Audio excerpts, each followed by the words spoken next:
So the punishment for this crime was absolutely the most perfect punishment God could have visited upon them. Makes perfect and complete sense.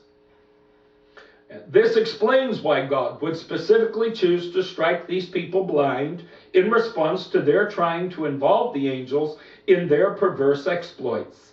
The punishment clearly fit the crime. The people were blinded so that they could not even enjoy the angels in the very way that they had intended to do so. Verses 6 through 11 reads, "And Lot went out at the door unto them, and shut the door after him, and said, I pray you, brethren, do not so wickedly. Behold now, I have 2 daughters, which have not known man. Let me, I pray, bring them out unto you, and do ye to them as is good in your eyes. Only unto these men do nothing, for therefore came they under the shadow of my roof. And they said, Stand back. And they said again, This one fellow came in to sojourn, and he will needs be a judge. Now will we deal worse with thee than with them.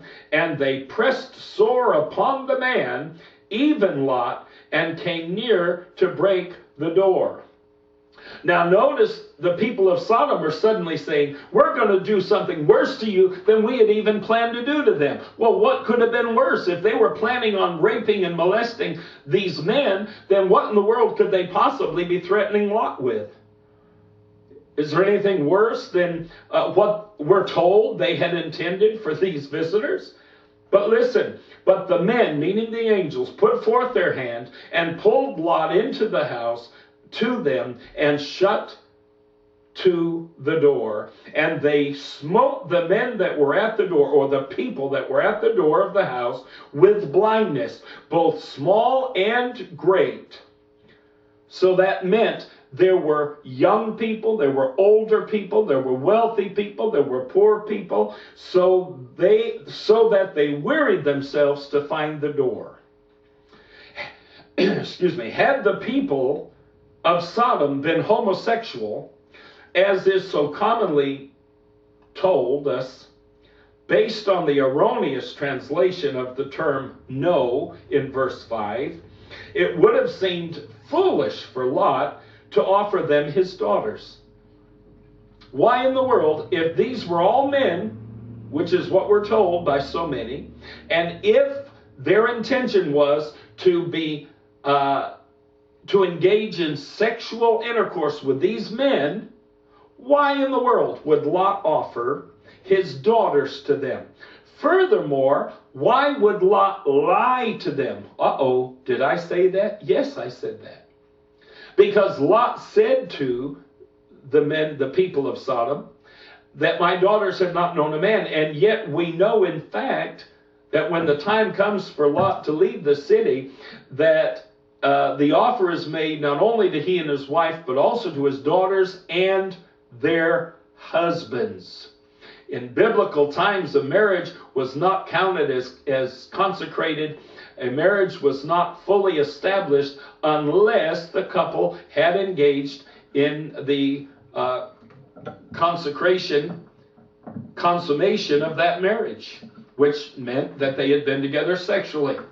So what Paul was trying to do, in keeping with the phallic religious practice of that day, one of the most highly valued sexual prizes in these type of religions was a virgin. So to make his daughters appear more appealing to these people, he said, well, I've got 2 daughters that are virgins. Why don't you take them? And he thought, maybe this will put them off of wanting to engage these strangers in their activity. So now listen. Why would he have offered his daughters if this city was genuinely a homosexual, predominantly homosexual city? The reality is, Lot was fully aware of the appetites of this wicked and idolatrous city. Okay, Lot was very involved in the commercial and political life of this city. He knew what these folks would engage in. The moment the city was shut up for the night, and secured. He knew that that was why he had invited, if not even begged, these strangers to come into the safety and comfort of his home for the night. Normally, two young girls, especially virgins, would have appeased this perverse crowd in a moment.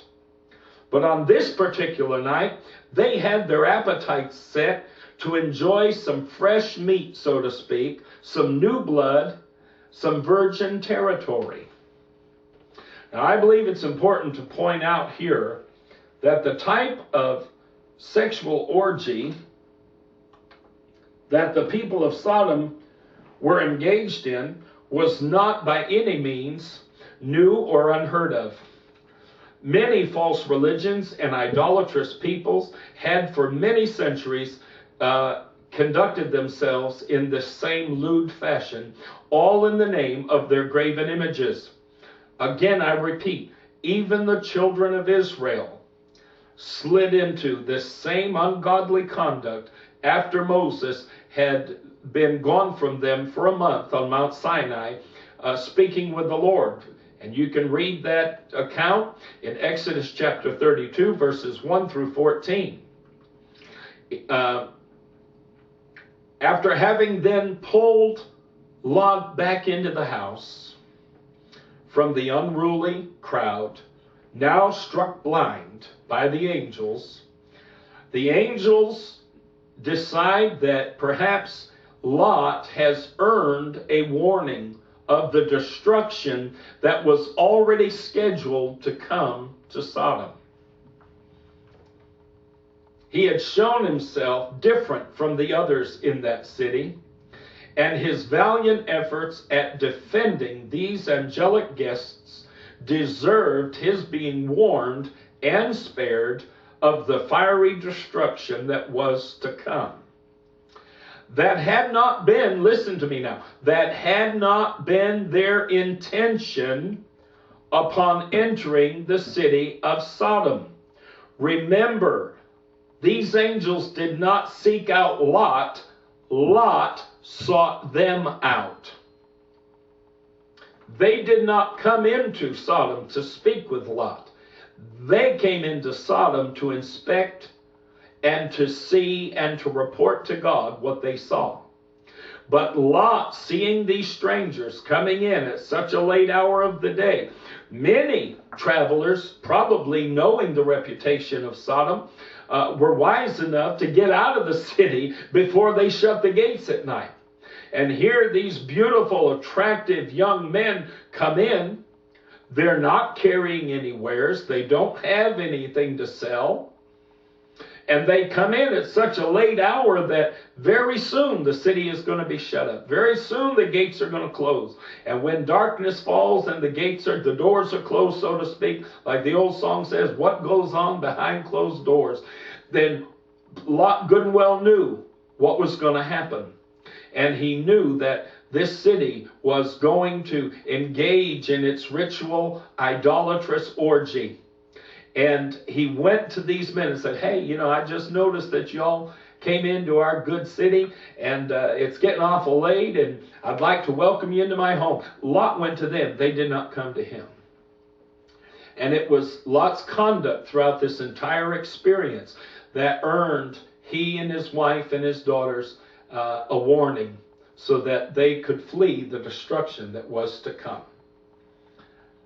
Now, mind you, according to the story that we read here in Genesis 19, Lot had lived in this city long enough to have had two daughters, listen to me now, marry into its citizenry. Well, isn't it interesting that Lot had two daughters, both of which found husbands in a city that, according to so many, is a homosexual city. And yet, this man comes in initially with his wife and has two daughters, and they are perfectly capable of finding husbands in an environment that, according to so many, is entirely homosexual. My friend, there are so many misrepresentations and misunderstandings about this biblical account. It's not even funny.